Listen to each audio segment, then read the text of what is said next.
Estamos aqui gravando um episódio com Liana Bittencourt. Liana é graduada em Administração pela PUC de São Paulo, tem MBA executivo pela Fundação Instituto de Administração, empreendedora, especialista em varejo, franchise, atuou em mais de 2.600 projetos, co-founder da Stream Shop, palestrante, influenciadora, participa do movimento Capitalismo Consciente e é parte do grupo Mulheres do Brasil. E vai conversar conosco aqui sobre um tema que a gente recorrentemente tem abordado, que é o tema rede de negócio e franquia. Liana, seja muito bem-vinda, obrigado por contribuir conosco, por disponibilizar um pouco do seu tempo, dessa generosidade. Afinal, conhecimento é bacana porque a gente compartilha e multiplica ao mesmo tempo.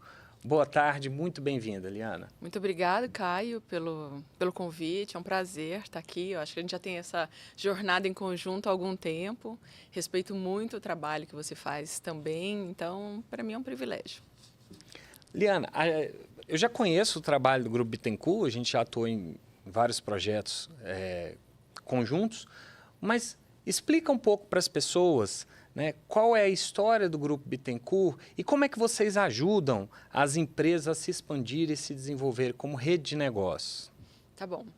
Bom, o Grupo Bittencourt é uma consultoria voltada para inteligência em redes de negócios.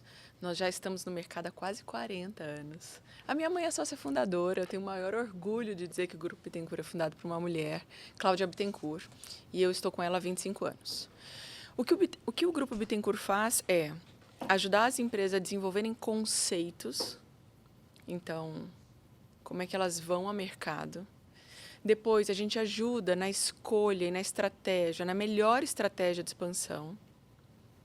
E não paramos por aí, a gente ajuda também as companhias na gestão dos canais escolhidos. Na verdade, vocês acompanham toda a jornada, né? Desde quando começa a avaliar a franqueabilidade ou o crescimento através de rede, né? Pode ser própria também, até depois no prosseguimento do desenvolvimento e avaliação de como está se comportando no mercado, não é isso? É isso. Eu gosto de dar um exemplo assim. Imagina que tem uma indústria que tem um produto que está só no supermercado. E aí ela quer criar um conceito para se aproximar do consumidor. A gente entra para desenhar isso tudo. Desenhar a loja, a jornada do cliente, a digitalização. Coloca a operação de pé. Depois disso, essa operação testada tem que se desenhar uma estratégia. Pode ser por franchise, licenciamento, redes próprias. Cresceu o negócio, já tem as suas 10, 20, 1000 unidades, ele precisa ser gerido com as melhores práticas. E é nessa jornada que a gente apoia os empreendedores. Eu acho que a gente tem um exemplo prático, né, e muito recente, que é o exemplo da Sodier, né, que foi um projeto que vocês atuaram, né, e foi premiado. Você pode falar um pouquinho para a gente desse projeto? Posso.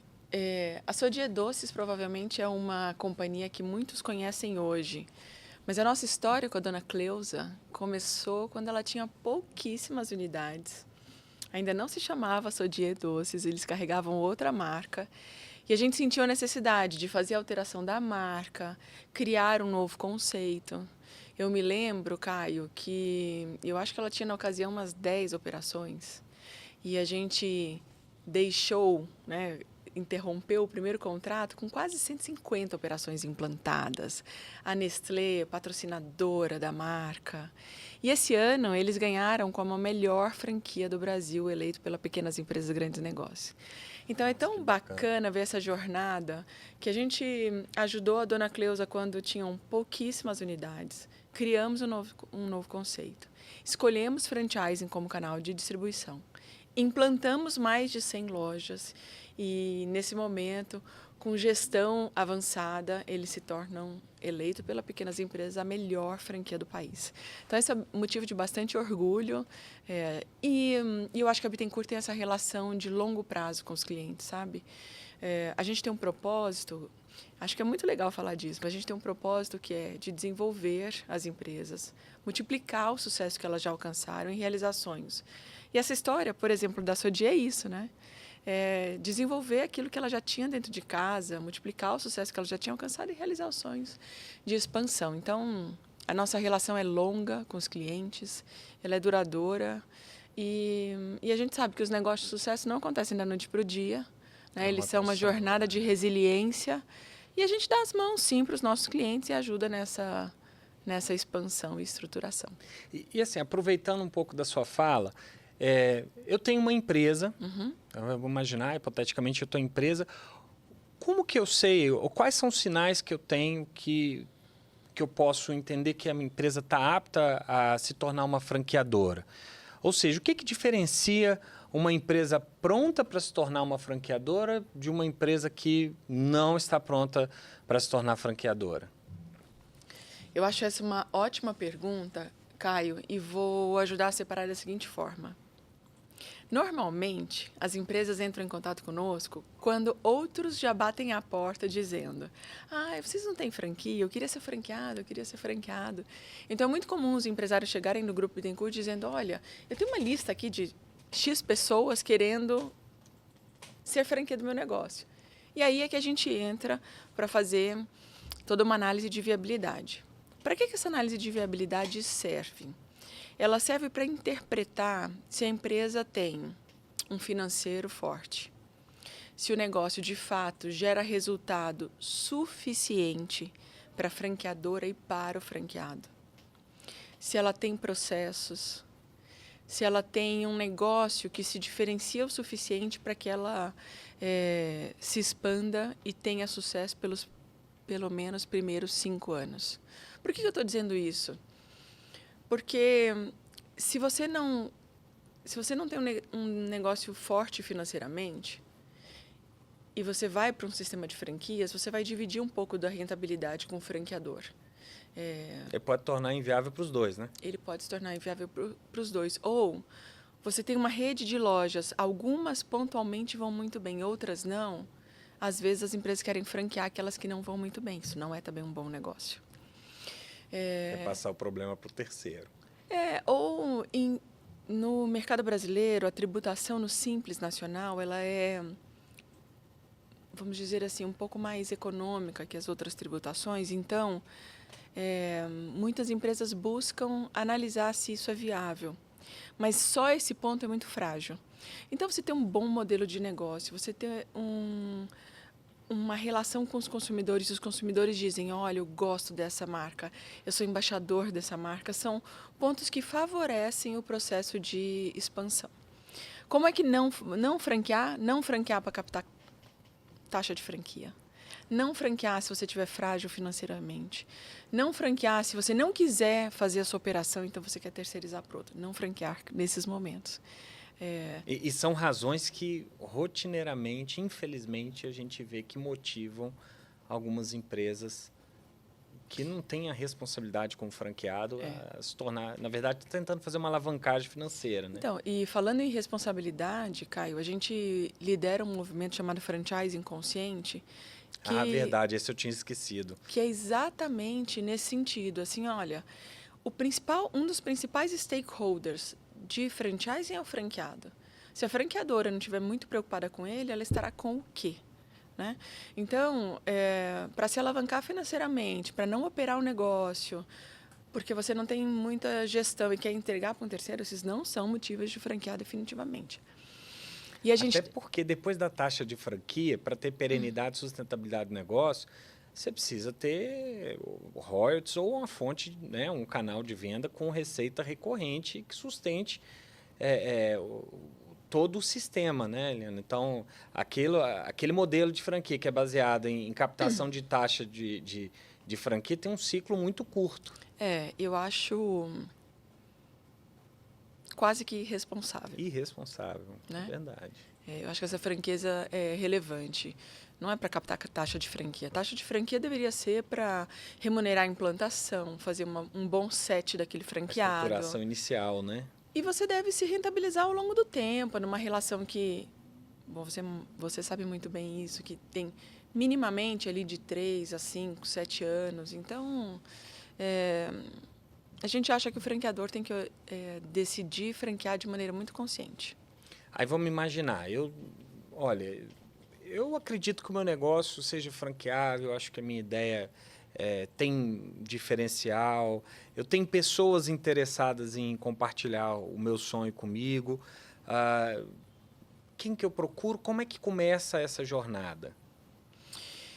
Quando os clientes buscam a Bittencourt, A primeira etapa é essa análise de franqueabilidade, que ela é bastante estrutural, financeira e com pesquisa de consumidor. Quando esse projeto se apresenta viável, a gente vai para uma fase que os escritórios de advocacia fazem, que são os instrumentos jurídicos. E a gente tem essa parceria no Espírito Santo para desenvolver projetos em conjunto. Na sequência, tem toda a manualização, que são os processos com os quais aquele franqueado vai aprender e operar. Isso é o pacote mínimo para se expandir. Depois você tem, de fato, a estratégia de expansão, que você pode ir para uma feira, você pode fazer um roadshow. Então, são N movimentos para, de fato, ter franqueados interessados no seu negócio. Foi interessante a sua abordagem sobre a questão tributária, né? O que a gente vê, assim, muitas, até redes já um pouco mais maduras, o negócio é muito viável, no simples, mas fica aquele gap. Uma loja dá para operar no simples, 2 dá, 3 não é viável para mim, e aí para voltar a ser viável eu tenho que ter 6, né? E aí fica aquele gap entre 3 e 6 lojas para poder tornar o plano viável ou não. Sim. Isso acho que passa um pouco por ter também naqueles projetos que já estão operando no mercado, em ter um pouco de estratégia e acho que é um pouco do trabalho também que a Bittencourt faz de avaliação e de estudar aquele modelo que já está de pé, já é um modelo que tá bacana, mas que precisa ou que deseja expandir, não é isso? Sim. É interessante esse ponto, Caio, porque algumas franqueadoras elas já iniciam o projeto buscando franqueados profissionais ou multifranqueados. Então, ela inicia o projeto já não contando com a estratégia do Simples Nacional. Já inicia o projeto mirando grupos econômicos. Um dos projetos que nós fizemos assim foi o projeto da Adidas, que hoje é um projeto de franquia no mercado brasileiro.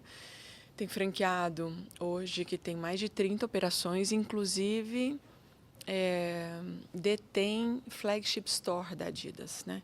Que é uma referência muito interessante, o franqueado detendo o flagship store de uma marca tão relevante internacionalmente. Esse é um projeto da Bittencourt e ele já foi orientado para isso. A gente nunca dependeu do Simples Nacional, nunca esperou que isso acontecesse, mas já foi buscar franqueados mais profissionais. E como a Adidas, existem tantas outras empresas que já miram esse franqueado, que já tem outras marcas, que já é experiente, que tem um grupo econômico, que muitas vezes tem um back-office para atendê-lo, que tem experiência no varejo. Então, existem os 2 modelos. Na verdade, mais que 2. Existem os franqueados as franqueadoras que começam com franqueado individual, outras franqueadoras que começam com franqueado mais profissional, e tem franqueadoras que ainda buscam desenvolvedores de área, que são, de fato, empresários que vão responder por uma determinada área geográfica, e ali ele pode ter operações próprias e, eventualmente, subfranquear. Então, tem modalidades distintas, não necessariamente só franqueado, franqueador. Gigante, né? É isso. Para quem olha de fora, acha só, franquia, eu faço um contrato de franquia, vou ceder a marca ali, vou vender o produto e é só isso, né? Nem pensar. E, na verdade, para dar certo, para ter sustentabilidade, tem que ser algo muito mais estratégico, discutido. E é o ponto que a gente geralmente faz na mesa, né? Olhando tributação, olhando aspectos, às vezes, societários também. Com certeza. Né? A gente tem o investidor, tem um franqueado investidor, que às vezes pode ser ou não o mesmo do franqueado operador. Né? Aí você vai estruturando todo o negócio. E aí, falando um pouco de desafios, né, no mercado, o que você considera hoje assim, o maior desafio das redes franqueadoras no mercado brasileiro? Eu acho que o principal desafio são das empresas que ainda não se digitalizaram. Né? Porque, olha, Caio, a gente faz muita jornada digital dentro das franqueadoras. Ajuda a estruturar as jornadas digitais, prateleira infinita, ship from store, essa história toda de atender o cliente não necessariamente só dentro do espaço físico. Né? E hoje é tão relevante você atender o cliente da maneira que ele deseja e não definir a única forma de atendê-lo. E empresas como Arezzo & Co, que já é nosso cliente há bastante tempo, hoje dentro, né, do Grupo Asas, que é um grupo muito relevante. Acho que o nosso primeiro projeto que tangenciava jornadas digitais é de 2017 e 2018. Então, empresas que já olhavam a jornada digital antes da pandemia aceleraram muito a pandemia, durante a pandemia. E hoje voam no tema relacionado a ser um negócio mais fluido, mais digital, mais integrado à jornada do cliente, não setado num determinado canal ou loja. Para mim, o maior desafio são empresas que ainda não se digitalizaram. E pasme, são muitas. São, sem dúvida, sem dúvida. A gente acha que tem as empresas empresa são omni, começando não agora, são. baseada totalmente... Algumas empresas acham que ter o e-commerce é ser digital. Não é. Né? Então, tem tantas plataformas, desde o atendimento digital ao live commerce, ao social selling, tem N frentes digitais que essas companhias precisam necessariamente chegar no consumidor. Eu já tenho mais que 4.0, né? Mas eu sou uma mulher que trabalha, que tem 2 filhas, que estuda mandarim à noite. Eu vi na sua agenda, eu não acreditei. Falei, não, ela tá fazendo uma pegadinha comigo. Ela tá arrumando mandarim agora. Vou te dizer que eu quero estar, né, mente oxigenada. Mas eu compro das marcas que vêm até mim. Com pouca frequência eu vou até as marcas. Então, se ela não é digital, se ela não tem um catálogo, se ela não me atende no WhatsApp, se ela não manda uma bag para casa, e se ela não tem uma estilista digital para falar comigo, provavelmente eu não sou uma consumidora. E eu sou uma consumidora em potencial. Então, essa interpretação de que o digital não é do jovem, afinal tem 4.5, né? Nós aqui já passamos do 4.0, então. Não somos considerados jovens mais. Sou uma mulher madura e que compra de maneira digital. Então, essa visão... Eu não sei você, mas eu não vou mais ao supermercado. Então, a pandemia forçou comportamentos iniciantes que agora fazem parte da vida. Eu acho que a jornada digital é um tema e vou um pouquinho além. E quem ainda não está olhando os aspectos de ESG. Mas deixa eu só fazer um destaque de uma fala sua, que é importante entender que ter um e-commerce não torna a sua empresa digital. E eu acho que essa fala tem que ficar marcada, porque o que eu mais ouço é a empresa, não, eu já agora tenho a gente é digital, porque a gente tem um e-commerce. E aí, dentro disso, também fazer uma contribuição que é muito importante que a pessoa entenda o próprio negócio. Uhum. Porque tem negócios que eles são relacionais. Sim. E aí você precisa estar onde o cliente quer, estar, mas não pode deixar... e aí, estar onde o cliente quer estar, pode significar também não deixar de ter o presencial, né? Porque as empresas pensam muito lá. É uma coisa ou outra. Ou eu estou no presencial, eu estou no digital. Não, e tem vendas, tem mercados específicos. A jornada é fluida hoje. Que você precisa ter aquele... Que o seu cliente específico precisa ter aquele contato humano também. Mas, Caio, eu não acredito em hipótese nenhuma que é um canal ou outro. Se fossem assim, as nativas digitais não estavam montando loja. E as lojas não estavam se digitalizando. Na verdade, o que a gente tem que olhar é o consumidor. Esse consumidor, ele quer ser atendido de diversas formas, em diversos momentos. Então, é ele que a gente tem que atender. Não é definir o canal. É aqui ou é ali. Não, Liana. E como o consumidor quer. E eu vou dar um exemplo meu, né? Eu compro... tudo que você possa imaginar pela internet. Uhum. Eu não sei nem onde tem livraria na minha cidade. Uhum. Mas eu peço muito, mas eu não gosto. Uhum. Pedir comida de restaurante. Não é a mesma experiência. Pode ser o melhor restaurante que for. Peça uma carne para entregar, a gente não vai chegar... Então, mesmo que eu me considere alguém extremamente digital como consumidor... Tem alguns negócios que eu acho que funciona melhor, não, sem dúvida, né, presencialmente. Você vai no restaurante, né, comer alguma coisa. Eu acho que é só interpretar o quanto da jornada ou em quais pontos de contato com o consumidor dessa jornada precisam digitalizar.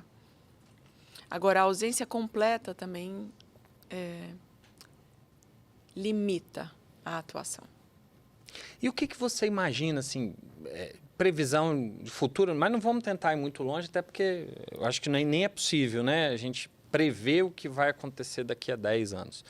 Mas o que você imagina assim, nos próximos 2, 3 anos, em termos de panorama Brasil e mundo para redes de franquia e negócios?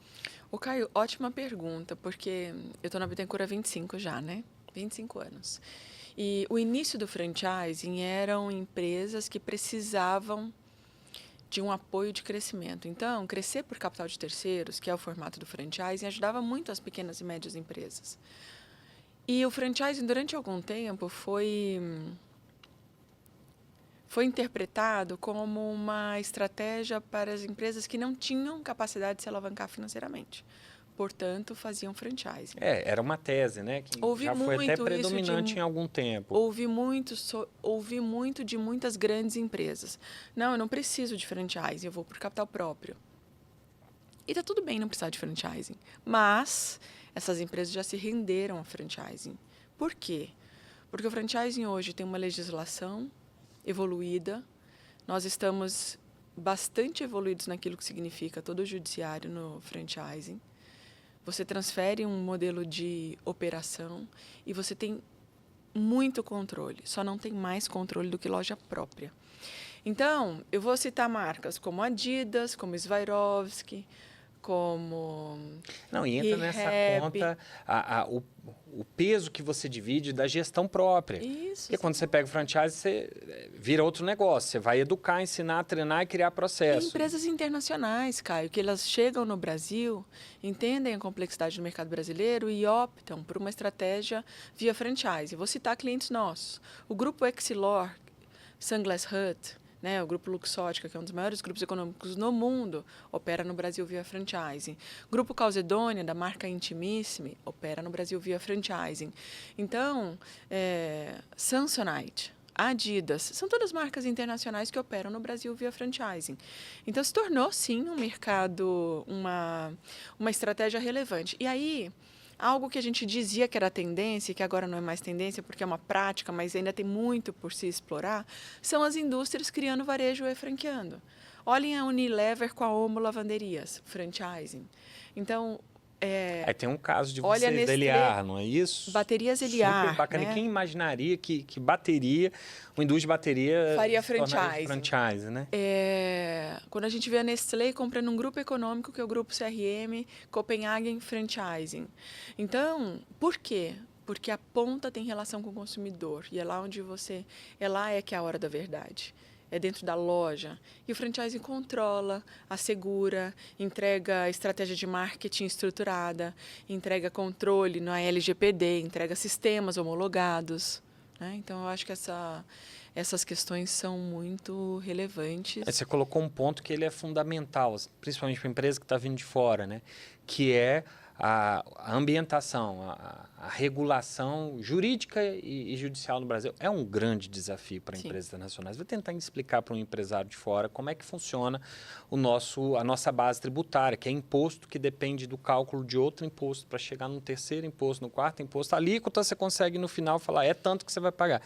Mas a forma de pagamento é extremamente complexa. Eu nunca consegui explicar de uma maneira que quem não conhecesse um pouco de Brasil entendesse. Eu acho que você traz essa solução das empresas estrangeiras, né, de virem para o país e falar, vou pegar a franquia porque você vai ter um franqueado, vou pegar um sistema de franquia porque você tem um franqueado que conhece regionalmente a regulação, né, jurídica daquele ambiente, que eu acho que é um elemento de muita complexidade no país. Isso, sem dúvida nenhuma, mas no tema de tendências, essas marcas estão evoluindo em franchise no mundo inteiro. Isso é muito legal. O franchise ele era ocasional para mercados difíceis. Agora ele se torna uma estratégia.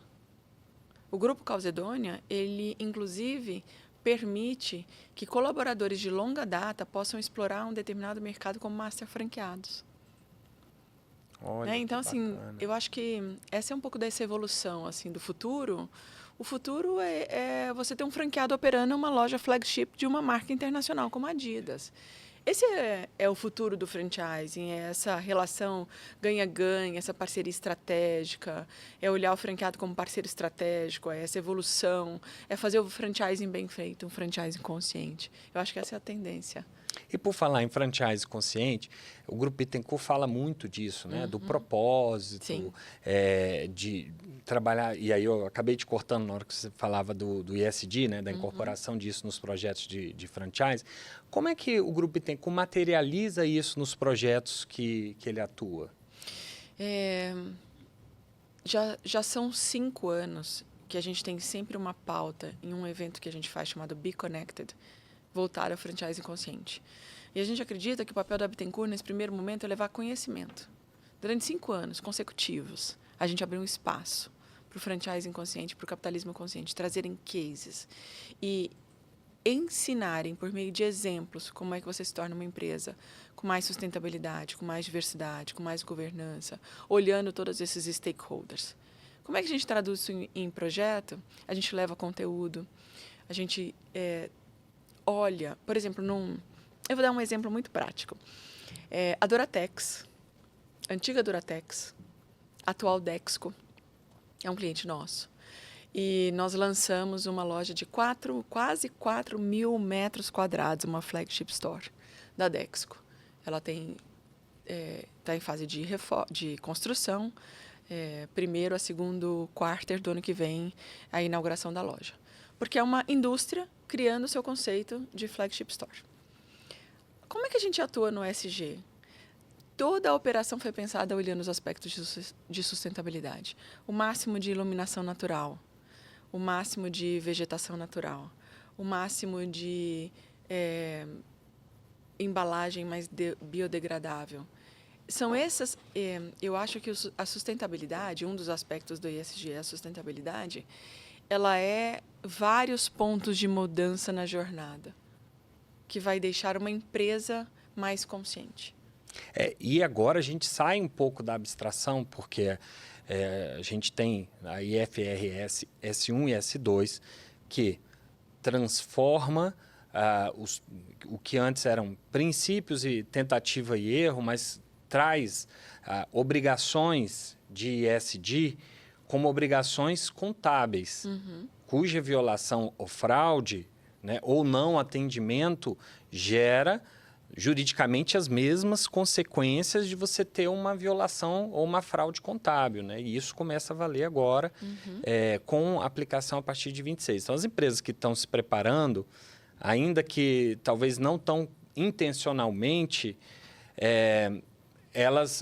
Até porque o Brasil é o país que está se organizando, né? E é o primeiro país do mundo a transformar isso, o que antes era uma ideia de ESG, para normas como normas contábeis. E a gente vai ter a COP30 também, a gente vai falar sobre isso lá. E eu acho que essas empresas que elas estão se preparando, voltando a dizer, ainda que não intencionalmente, vão sair no mercado com vantagem competitiva e vão ter uma vida regulatória muito, muito mais fácil. É meio que assim... Você sente que precisa ser feito e você vai ter a recompensa de ter feito o dever de casa dentro do ESG, né? Então, e eu acompanho o evento de vocês já há muitos anos e eu sei que realmente é uma pauta recorrente, né? E muito importante também.